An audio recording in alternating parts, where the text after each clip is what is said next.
Oh, nerds. We're going to do some face painting today. And I am going to underpaint him, I do believe. So the colors we're going to need are royal purple, red oxide, bright yellow green, and advanced flesh tone.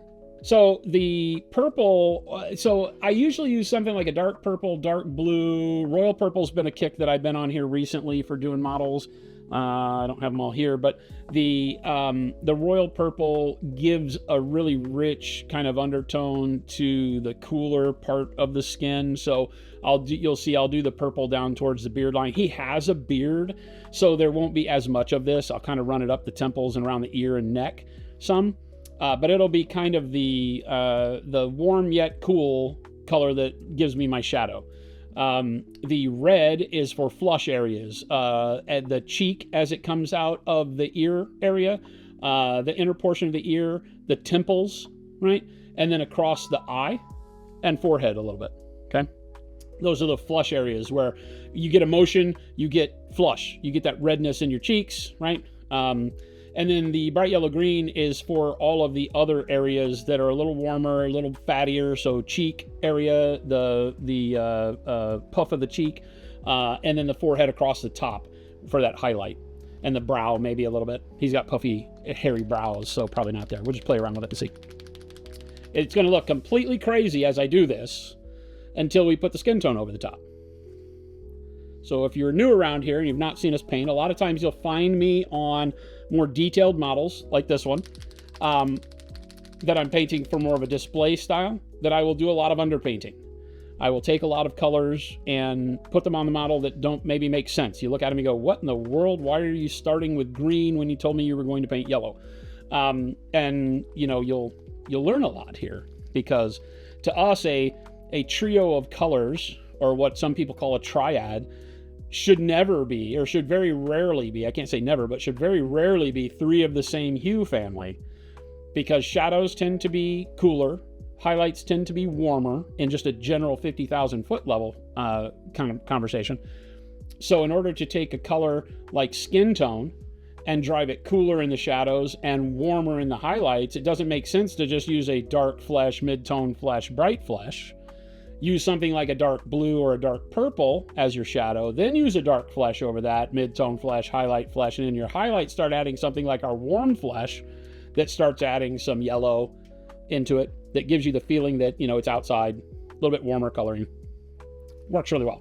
All right, so like I said, I'll start with purple in like the neck area where I know I've got a bunch of shadow, and just kind of with the shade color, I'm more worried about coverage over everything that is skin. The next colors can go over the top. I'm not going to just like streak it over the beard on purpose. I do want to have some sort of cleanliness going on here, but it doesn't really matter too much.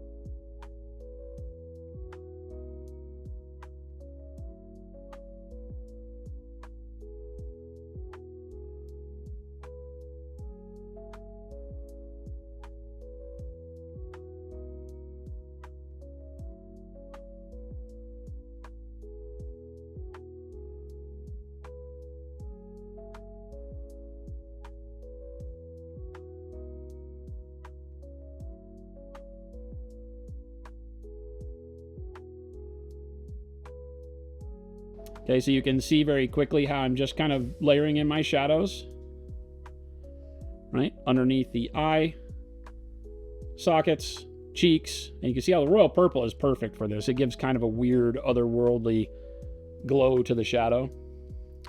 We're not, you know, planning on needing that otherworldly style glow, but the skin tone over the top of it will cover a bunch of that, because every paint that you put over the top of these initial colors will darken them, take away their vibrancy, right? So make sure that you're always going with a brighter, more vibrant color than you would ever want to see at the finished state. If I go with too dull of, say, a purple, or too dull of a red, or too dull of a yellow, then by the time I put the flesh tone over the top of it, you won't even see that color anymore. and your time is wasted. So you want to go with a little bit of a brighter color, even though it doesn't make sense to your eyes right now. That would never be the shadow of a face you were looking at that wasn't undead, you know. But it will definitely work. Trust me. All right, now we're going to go in with the red oxide. And the idea with the red oxide is to kind of draw up from the area where my purple stops up to my highlights. So I'll start at the bridge of the nose, underneath the eye, and then get that whole cheek, and then back into the temple like so. I know I don't want the red in the shadows. I just want it to kind of extend up out of the area where we have the purple. Not really doing any focused blending or anything. This is just putting paint color by number style. Same thing here. The crease, if you go look in the mirror, if you furrow your brow, a lot of the blood vessels pinch together and you get more reddishness there. So we're going to do right there, and probably just a little bit over towards the temple side too.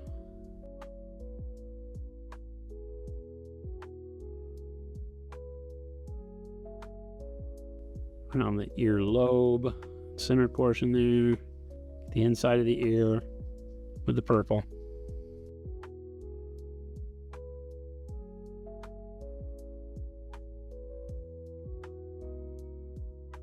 And then the big blast comes from this stuff that makes you think I'm crazy.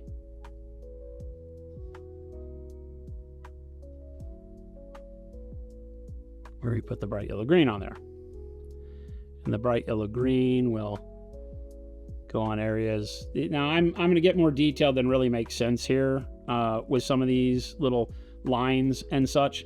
Those won't survive necessarily the skin tone glaze, but it's good to go ahead and try. It helps me understand what the coloring wants to do in those locations. There's going to be a little bit of pinkish reddishness around the hairline, and then just kind of think about where the highlights would be, and I'll just kind of stipple and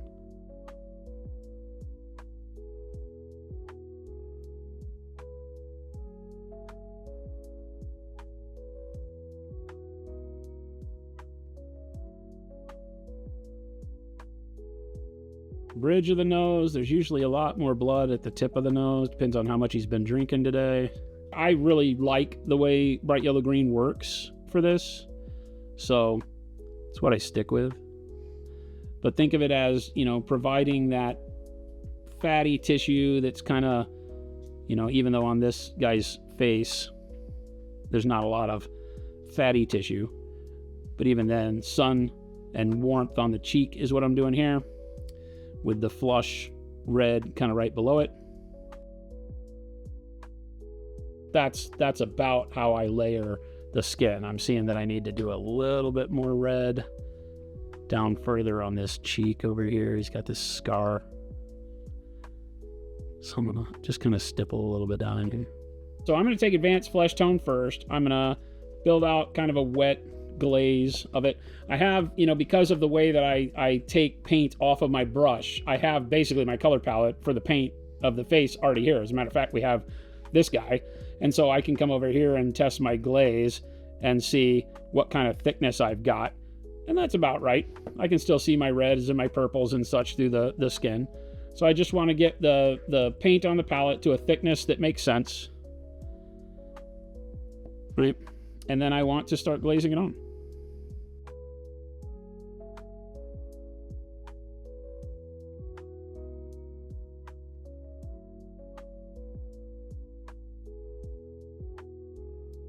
Get the paint very thin.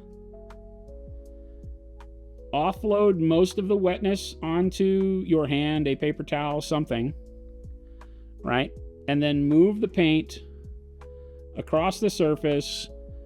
In this case, because we're glazing a highlight, so to speak, from dark to light. I've got my advanced flesh tone, I've got my brush loaded with water, and I pull it over here and I get a thinness that I like. I then test that by painting over the paint that's on my finger, and you see how that paint shows through? That means that I've got a good consistency for my paint. I also have now taken most of the paint off the brush, so I'm not going to leave a big blob when I touch the model, and I just start touching the model from the shadow and bringing it out to the highlight with that very thin paint. And then I'll reverse over here because the shadow is on this other side now and start moving this paint towards the middle again. And I want to do like one quick layer over that and then leave it alone while it dries. Move on to another spot. So I'll come over here to the temple, do the same thing. Right? This first layer is just about getting some color over the surface. Again, drawing from the shadow of the purple up to the color of the cheek. All right, so my brush is hitting down here, pulling up here is how I'm doing right now. And then I just do that again and again and again. The biggest thing is making sure you get rid of most of the material. It seems like a waste, but you don't want a lot of wetness on your brush when you're glazing, because when you come over here, it's going to make a droplet of paint that's very hard to control. So instead of that, right now this side's dry. So I'm going to come back over here and do it again. Turn the model so that my brush stroke makes sense coming out of the shadows up to the highlight. And just add in layer number 2. Just like so.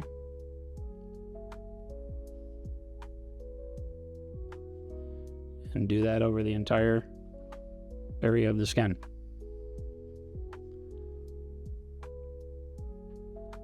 You'll very quickly start to see, as I put more and more skin tone on here, how those colors start to sink. Those underpainted colors start to sink underneath the flesh tones. It's already starting to happen with just one coat. For skin like this, I typically try to keep it fairly thin with more coats rather than big thick coats. You can glaze with more color on each pass, but because we're trying to preserve and control how much of those underpainted colors we see, I do thinner coats. Okay, so now that the forehead has had time to cure, you don't want to overwork it. If an area is wet and you come back and glaze over it again, you're going to tear the paint beneath it. So this is now dry to the touch. And then I come back and do another layer, and you'll see that on layer 2, we really start seeing the skin tone start to take over. See the difference between this side and this side? And then I do the same thing over here. Always making my brush stroke go from the shadow to the highlight where I want more of the color I have on my brush.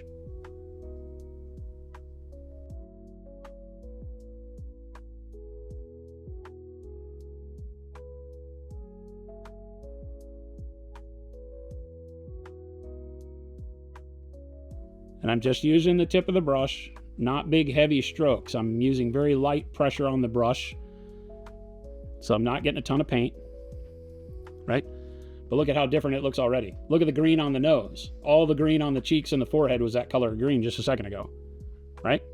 But now look at the rest of it.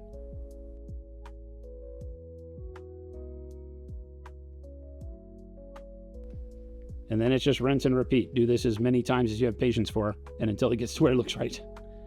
And what is looks right? Well, that's your goal. You've the one with the control of the model.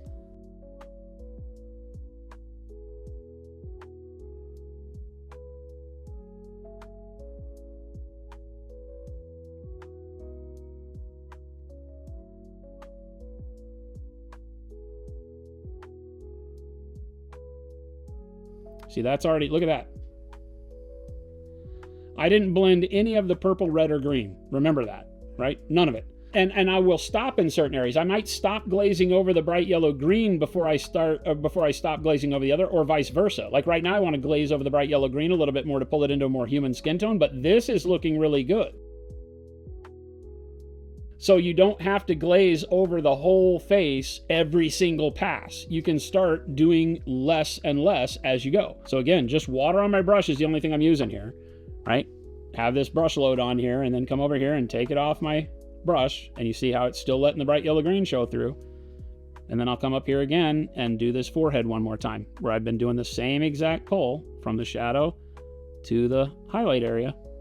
And each one will sink that bright yellow green color and blend it in with its surrounding a little bit better. If you want to go back over to the palette cam, I'll show you what I'm doing. So it's literally my brush here. I have, in place of Jordan there, I have a paper towel, right? And so I'll clean my brush after each round of painting, and then I just lift it out with however much water's on it. This is a size 3, so whatever water is in that brush, and I come over here and I pull a little tail out of that advanced flesh tone over here, like so, right? I'm not putting it in the droplet. I just touch the edge and pull that paint back over here. One of the things when glazing is you will get a tremendous amount of paint in the ferrule of your brush, so make sure you're cleaning your brush. And then I get rid of all that moisture, right? Because that's way too much wetness to touch the model with. The model will get flooded with water, basically, and create a crater, horrible situation for you to have to clean up. But then I can come back over here, and I can just kind of touch it in the way I need to. Right now, I just want to blend that area where the red and the green hit, and a little bit on this temple area. I can stipple with it, right? I can do whatever I want. I can use long brush strokes, very tight ones. Right here, I just want to do this area right again where the red and the green come together. So it's just really small, abrupt touches of the paint right along that ridge that I'll blend it together.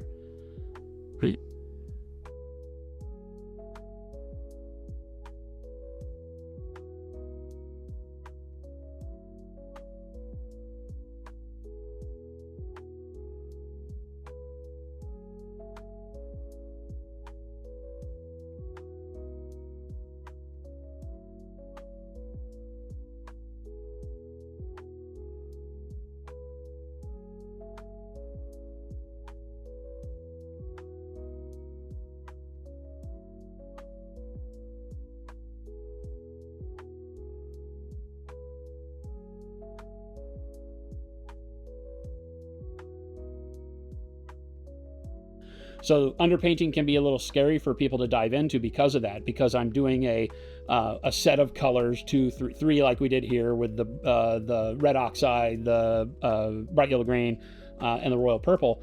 I want those colors to remain. I want them in the shadows, want them in the midtones, want them in the highlights. So I start thinner because that's easier.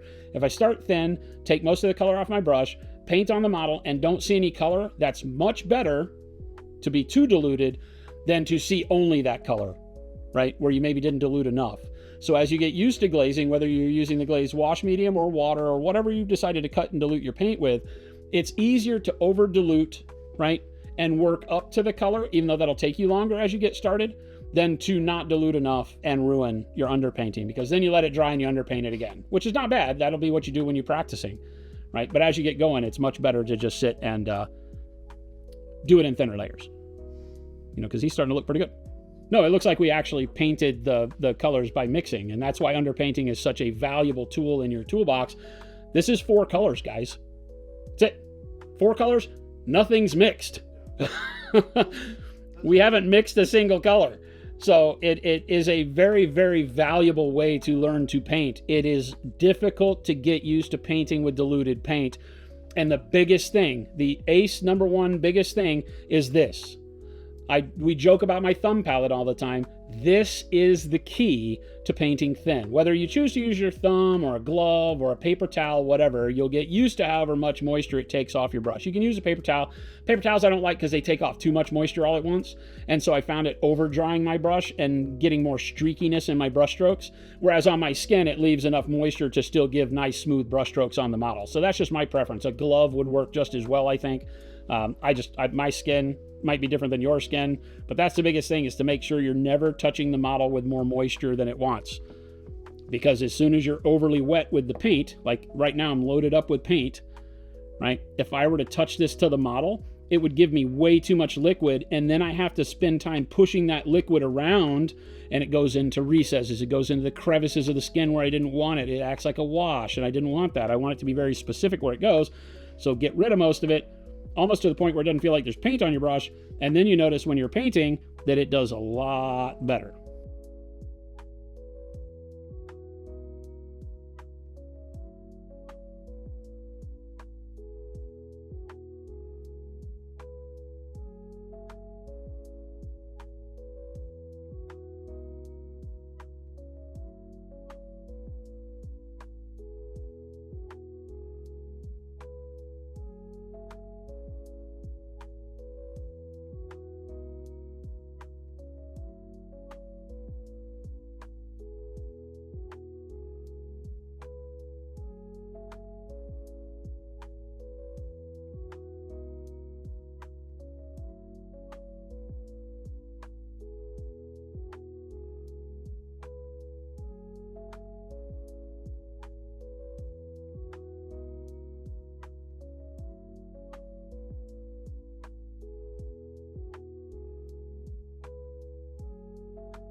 See, so I just got the lower eyelid going there. And so now all of a sudden we've got a face. And I'll fine tune this. We've got a little more purple than I want, but most of that is showing because there's a lot of purple on the beard. So again, I'll tune that in. He has a little bit here that I need to do on his ears still, and on this lower lip.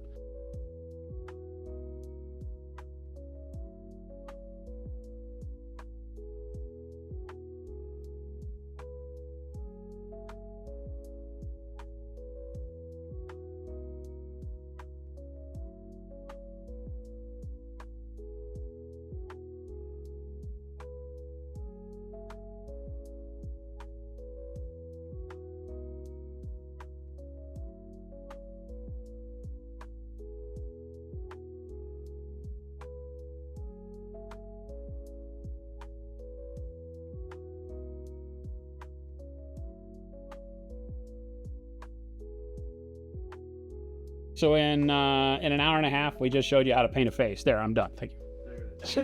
Good night. And good night. 4 colors, no highlighting. You know, everybody's talking about speed paints and contrast paints. Do that. Bye. 4 colors.